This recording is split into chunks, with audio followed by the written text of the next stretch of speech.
Email is one of the most common ways we receive important communications, whether it be bills, appointments, or messages from family and friends.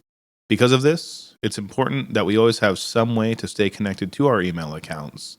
And what better way to stay connected than with a device we all have on us at all times? Our goal here at Device Insights is to help people learn to use their devices with ease and eliminate frustrations. If you enjoy learning about your devices with simple guides like this one, please consider subscribing to the channel. Leave a comment if you have any questions, and if this video is helpful for you, give it a like. Each interaction helps our content reach the screens of those who will benefit from it. Without further delay, let's get started. Before we can jump into getting our email on our phones, we need to discuss the various ways we can reach our email accounts and why one route may work better than others. The way many of us are accustomed to, especially if you're used to using a computer to check your email, is to use the email provider's website, for example, gmail.com or outlook.com. If this is the route you are used to, I'd like to note that you can still do the same thing with the web browser on your phone.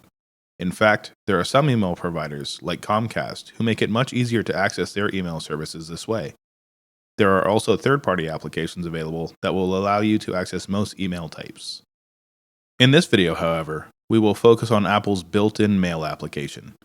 We'll start with going to Settings. From here, we want to scroll down to where it says Mail. Tap on Accounts. Here, you'll see a list of existing email accounts if you have any already signed in on your device. Chances are, if you're watching this video, you will either have no account showing or just the iCloud account you have signed in on your device. From this screen, we want to tap on Add Account. We're now met with a screen that shows the possible email account types we can add. If you don't know which to choose, pay attention to what your email ends with. iCloud, Yahoo, and AOL should be obvious to everyone who has one of these email types. Google has emails ending in @gmail.com, and Outlook has emails ending in @outlook.com, @hotmail.com, and @msn.com. If your email doesn't fall under one of the previously stated categories, you're most likely going to be using the Microsoft Exchange option. And if after following the next steps, your email still will not sign in, chances are the email you are trying to sign in with is either a work email or an email from your own custom domain, and you will need to contact either the IT department at the company you work for or customer assistance at the hosting service you are using to get the required information to successfully sign into your email account. Luckily, for everyone else, the process should be fairly simple and straightforward. Once you select the email account type you wish to sign in with, you'll be presented with a sign-in page. Simply put in your email address and the password, and you'll have access to your email through the Mail app.